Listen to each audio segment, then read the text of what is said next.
अक्सर लोग जब किसी टाइगर रिजर्व की बात करते हैं तो सबसे पहले कॉर्बेट और डिखाला का नाम आता है। पर मध्य भारत का ये टाइगर रिजर्व कॉर्बेट से बड़े और बोल्ड टाइगर्स का घर है। कॉर्बेट की तरह ही इस टाइगर रिजर्व से बिल्कुल लगे हुए कई सारे गांव भी हैं जहां लोग समझते हैं कि टाइगर जंगल के लिए जरूरी है और वो ऐसे ही मैनीटर नहीं होता। नहीं सर, हर टाइगर मेडिटेटर नहीं होता। भी लोगों की लापरवाही है। देखो, जंगल उसका घर है सर। भी लोग उसके घर में जाके अगर कोई नुकसान पे रखो तो सर होनी हम लोग सर, हम लोग ये चीज़ समझते हैं, इसलिए सर हम लोग सुरक्षित। और इन्हीं गांव वालों का मानना है कि इस सफारी के बहुत सारे फायदे होते हैं। लोग जो टूरिस्ट है, आप लोगों को घुमाते हैं, लोग सर जंगल को भी नजर रखते हैं कि कोई जंगल को नुकसान ना हो सर। और जंगली जानवर को भी देखते हैं सर। अगर सर जंगली जानवर को कोई नुकसान होता है, जैसे टाइगर सर, तो हम लोग सर अपने ऑफिसरों को बता देते हैं, तो उनका सर ट्रीटमेंट होता है सर। और आज यहाँ के लोगों की ही इसी सोच और जानवरों के प्रति लगाव का नतीजा है जो ये टाइगर रिजर्व हमें ऐसे बड़े बड़े और बोल्ड टाइगर्स दे रहा है।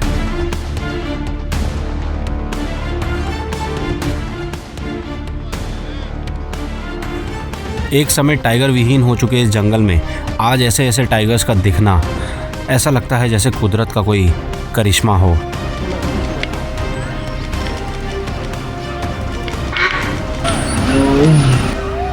पन्ना टाइगर रिजर्व में आपका स्वागत है। यह है पन्ना की लाइफलाइन माने जाने वाली केन रिवर और ये पन्ना टाइगर रिजर्व के मंडला गेट के बिल्कुल करीब से बहती है। पर आज हम केन रिवर और मंडला गेट को पार करके पन्ना के दूसरे गेट यानी कि हिनौता से सफारी पे जाने वाले हैं। हिनौता का गेट पन्ना का सेकंड इम्पॉर्टेंट गेट है जहां से एंट्री करने के अपने अलग ही बेनिफिट्स हैं। अगर आप हिनौता से एंटर करें तो प्रायोरिटी भी आपको हिनौता वाला जो जोन वो घूमने मिलेगा, हिनौता एक्सप्लोर करने मिलेगा। जो यहाँ टाइगर्स हैं अपने लिए वो ज़्यादा एक्सेस, जो गेट के बाद ही सेटिंग होना चालू हो जाती है यहाँ पे। तो अब हम यहाँ से हिनौता गेट में अंदर जा रहे हैं। देखते हैं आज हिनौता में हमारे लिए क्या मिलने वाला है, तो क्या सफारी का एक्सपीरियंस होने वाला है। टाइम हो गया है, गाड़ियाँ निकल रही हैं, हम भी निकलते हैं।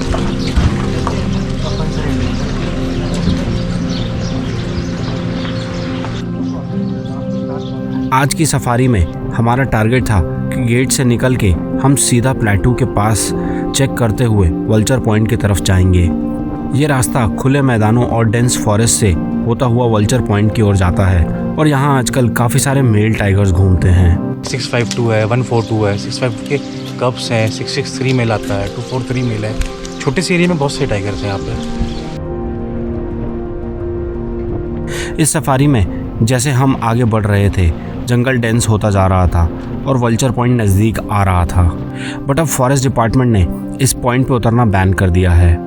इसलिए मना हो गया सर जी। क्या है, जो हम लोग गेस्ट को पॉइंट दिखाने के लिए उतारते थे सर, तो वहाँ पे सर एक वल्चर दिखते हैं, बहुत अच्छा पॉइंट भी अच्छा है सर। तो कभी कभार सर वहाँ पे टाइगर भी दिख जाते थे सर। कभी कभार 243 मेल टाइगर आ जाता है नॉन टूरिज्म होके। कभी कभार सर 652 के कब्स भी दिख जाते हैं। तो किसी गेस्टों द्वारा वो फोटो लिया गया होगा, उन्होंने सर वीडियो वायरल कर दिया सर उस जगह। तो सर इसलिए अभी पॉइंट को सर बंद करके रखती है। हमारी गाड़ी धूल उड़ाते हुए हिनौता के इस प्लेट्यू पे काफ़ी अंदर आ गई थी और यहाँ अभी कई सारे मेल टाइगर्स घूम रहे हैं और इन्हीं में से हम एक को ट्रैक कर रहे थे।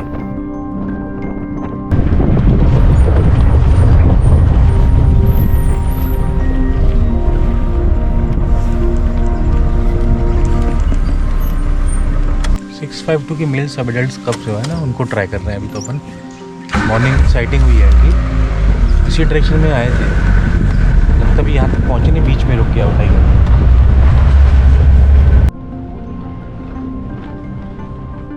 आज यहाँ हमने पूरा जंगल छान मारा था बट अभी तक किसी भी टाइगर का कोई निशान नहीं मिल रहा था। पन्ना में अभी कुछ दिनों पहले एक टाइगर एक लेडी को ले गया था और वहाँ उस दिन हमारे गाइड संतू दास भी मौजूद थे। गेस्टों को जो सफारी करवा रहे थे और सामने टाइगर बैठा हुआ था, तो सर अंदर से बहुत तेज चिल्लाने की आवाज़ आई। अंदर से तेज चिल्लाने की आवाज़ आई सर। उसमें कुछ लेडीज चिल्ला रही थी सर। तो सर हम लोगों ने गाड़ी रोका, हम लोगों ने उनको बुलाया सर। तो वो लेडीज सामने आई तो वो लेडीज बोल कि सर टाइगर ने मेरे को किसी फैमिली को पकड़ लिया सर। तो सर हम लोगों ने उन चारों लेडीज को जबरदस्ती गाड़ी में बाहर गेट के बाहर छोड़ा सर।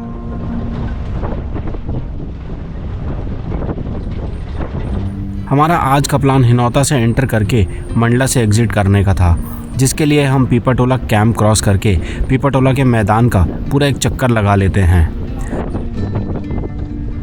इस मैदान में 643 और 141 का मूवमेंट रहता है।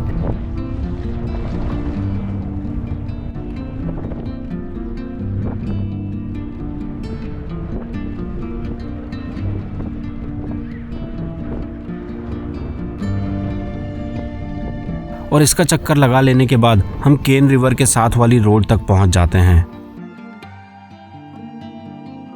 यहाँ हमने मॉर्निंग सफारी में देखा था कि 141 अपने कब्ज को लेके नदी के पार चली गई है और इसके चलते ही काफ़ी सारी गाड़ियाँ किसी मूवमेंट के इंतज़ार में यहाँ पे खड़ी थीं। कुछ लोगों का कहना था कि यहाँ कुछ टाइम पहले स्पॉटेड डियर्स की कॉल हुई थी,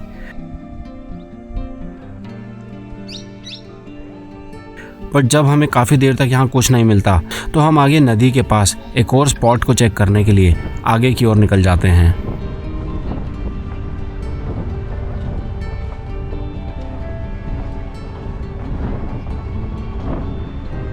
जब हम यहाँ पहुँचते हैं तो दूसरी गाड़ी से पता चलता है कि नदी के उस पार से कॉल आ रही थी, जिसका मतलब साफ था कि 141 अपने बच्चों के साथ अभी यहीं कहीं छुपी थी। सो गाइस हम यहाँ पे 141 और उसके बच्चों का वेट कर रहे हैं, जो कि एक्सपेक्टेड है नदी के पार है। और सामने एक सरपेंट ईगल बैठा है। काफ़ी देर हो गई है, कॉल है यहाँ पे कुछ देर से थोड़ी देर में कॉल आ रही है बार बार। और ये सामने सरपेंट ईगल।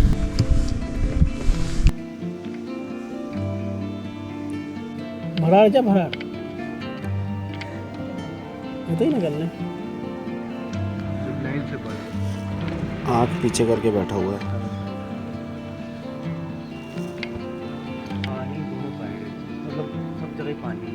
इस सरपेंट ईगल को देखते देखते मेरा दिमाग सेम टाइम पे सामने की ओर फोकस कर रहा था, बिकॉज वहाँ से आ रही कॉल बार बार किसी मूवमेंट की ओर इशारा कर रही थी और मैं जंगल के इस एरिया को पूरी मेहनत से स्कैन कर रहा था, इस आस में कि कहीं कोई टाइगर का बच्चा अगर पानी पीने के लिए नदी पे आए तो शायद हमें उनकी लोकेशन के बारे में पता चल जाएगा।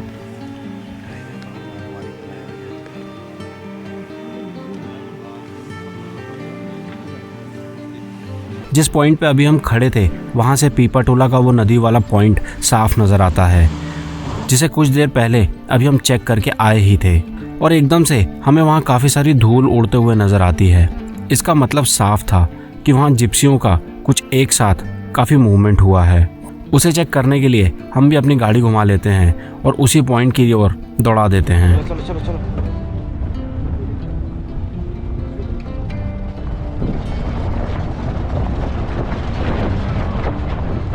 और वहाँ पहुँचते ही हमें पता चलता है कि 663 का मूवमेंट हुआ है।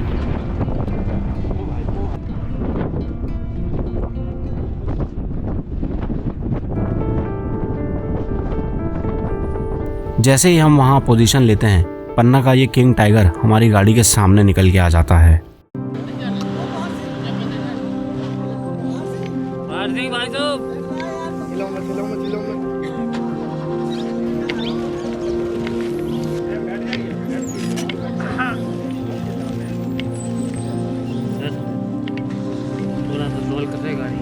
धीरे-धीरे, ठीक है सर। नहीं अभी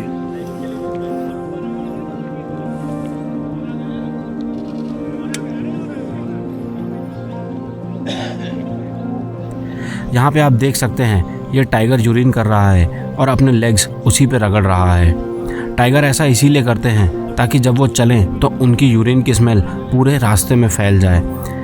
ऐसा करने से इनको अपनी टेरिटरी मार्किंग करने में आसानी होती है। अब ये टाइगर जंगल में उसी ओर निकल गया था जहाँ से हम अभी आए थे, और अंकित भाई हमें यहाँ बताते हैं कि ये टाइगर अब उसी पॉइंट की ओर निकलेगा जहाँ से हम अभी P141 के लिए वेट कर रहे थे। तो हम भी अपनी गाड़ी वापस वहीं उसी पॉइंट की ओर दौड़ा देते हैं, और बाकी गाड़ियाँ भी ये बात जानती थी, तो इसीलिए सब उसी पॉइंट की ओर निकल जाते हैं।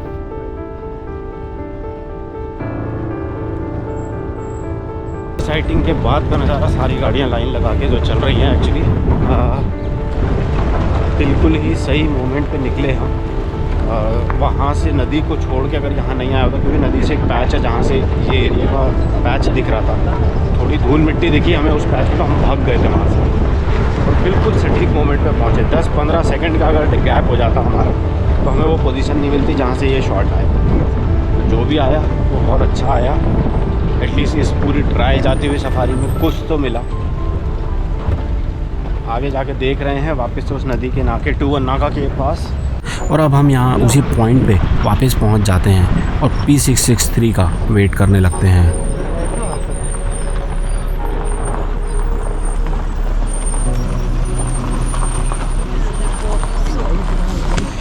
ये जो फ्रेम में पीछे का जो एरिया दिख रहा है, एक्सपेक्टेड यही है कि शायद बाघ जो है यहाँ पे निकल के आएगा।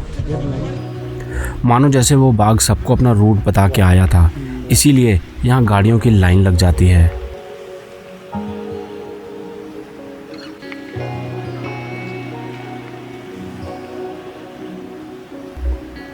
और थोड़ी ही देर में वो बाघ मुझे दूर से आता हुआ दिख भी जाता है।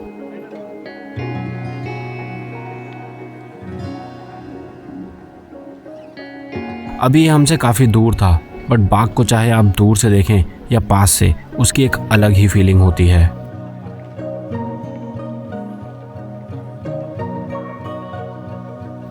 यहाँ खड़ी गाड़ियों की जैसे इसे कोई परवाह ही नहीं थी और ये बस सीधा हमारी गाड़ी की ओर चलता हुआ आ रहा था।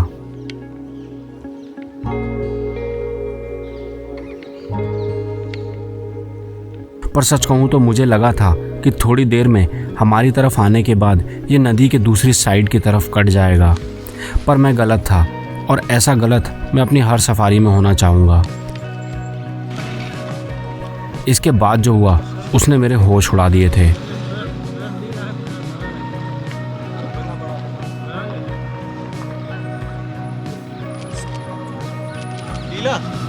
बढ़वा थोड़ी।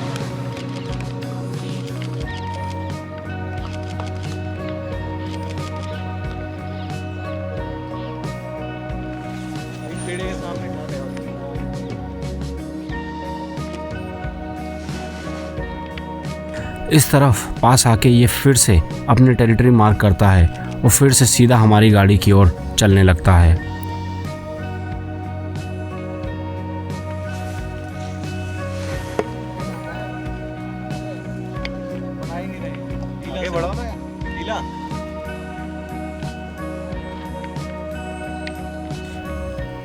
पत्थरों में चलते हुए टाइगर को देखना कोई आम नज़ारा नहीं है।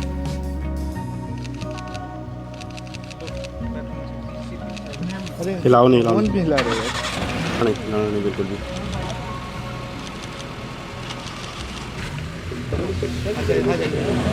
और अब यहाँ टाइगर के साथ साथ थोड़ा चलने के बाद हम अपनी गाड़ी आगे ले लेते हैं और एक जगह ले जाकर रोक देते हैं ताकि हम इसके कुछ और हेड ऑन शॉट्स ले सकें।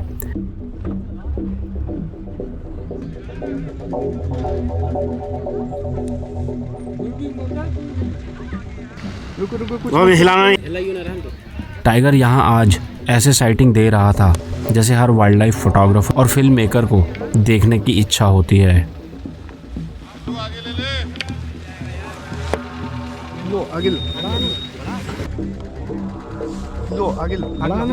पर मुझे बिल्कुल भी अंदाज़ा नहीं था कि हमारी गाड़ी के थोड़ा सा आगे आते ही ये टाइगर बिल्कुल मेरी गाड़ी के पीछे रास्ते पे आ जाएगा और हमारी गाड़ी के साथ साथ चलने लगेगा।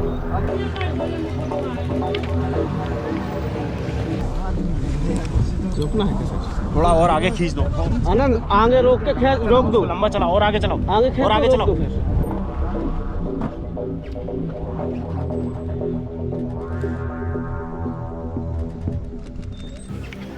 इसके शरीर पे पड़ रही शाम की ये सुनहरी धूप इसे और भी गोल्डन बना रही थी। केवल टाइगर का दिखना ही सब कुछ नहीं होता, फ़र्क इस बात से पड़ता है कि आप उसे किस कदर शूट करते हैं। और मैं आज यहाँ काफ़ी स्ट्रगल कर रहा था। अब बस हम थोड़ा दूर चलते ही हैं और फिर रुक के टाइगर का वेट करने लगते हैं और उसे शूट करते हैं। टाइगर थोड़ा नज़दीक आता था और हम फिर आगे भागने लगते थे और यही सिलसिला बार बार चल रहा था। ये देखने में तो आसान लगता है, बट इसे करने में हालत ख़राब हो रही थी। यहाँ ये सब देख के ऐसा लग रहा था जैसे कोई रैली चल रही थी, जहाँ लीडर सबके आगे आगे चल रहा था और उसके फॉलोअर्स उसके पीछे लाइन बना के पीछे पीछे चल रहे थे।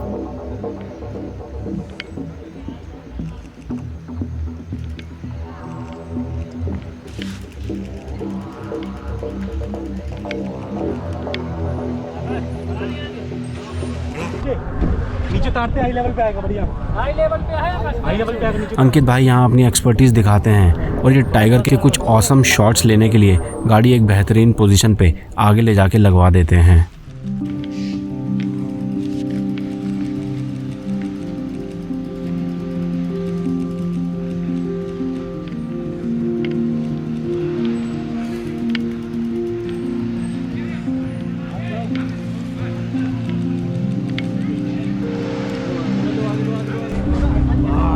चलाओ उसको और हाँ चलने दो बस भैया बस, मतलब बीच में कुछ।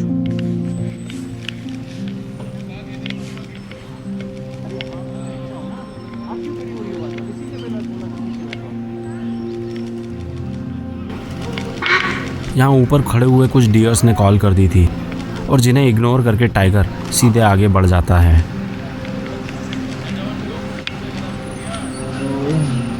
बीच में चलते चलते ये टाइगर थोड़ी थोड़ी आवाज़ भी निकाल रहा था, मानो जैसे अपने चलने का ऐलान कर रहा हो।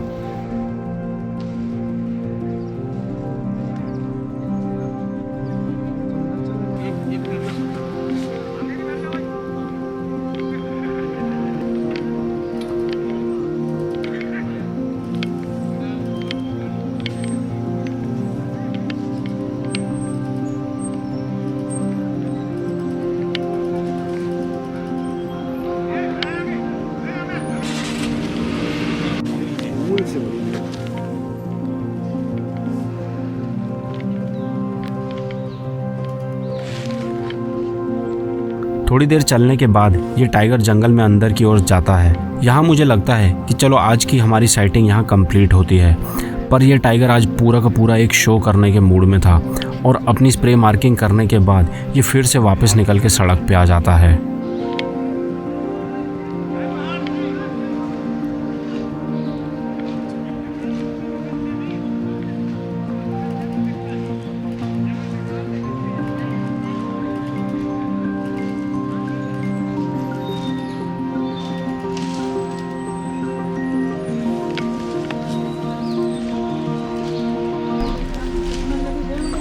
यहाँ मोड़ पे ऊपर कुछ सांबर डियर खड़े थे, जिन्होंने सड़क पे चल रहे इस टाइगर को देख के कॉल करना शुरू कर दिया था।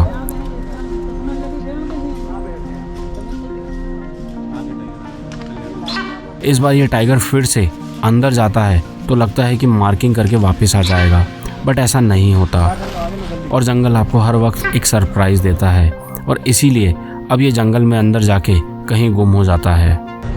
भाई ये क्या था, ये जो कहते हैं हेड ऑन चलाना टाइगर को काफ़ी लंबा। हाँ ऐसा मज़ा आ गया, ड्रीम वॉक हो गई ये तो ऑन कैमरा।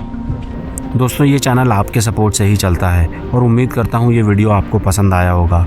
अगर हाँ तो प्लीज़ इस वीडियो को लाइक कर दीजिए और इस चैनल को सब्सक्राइब कर लीजिए।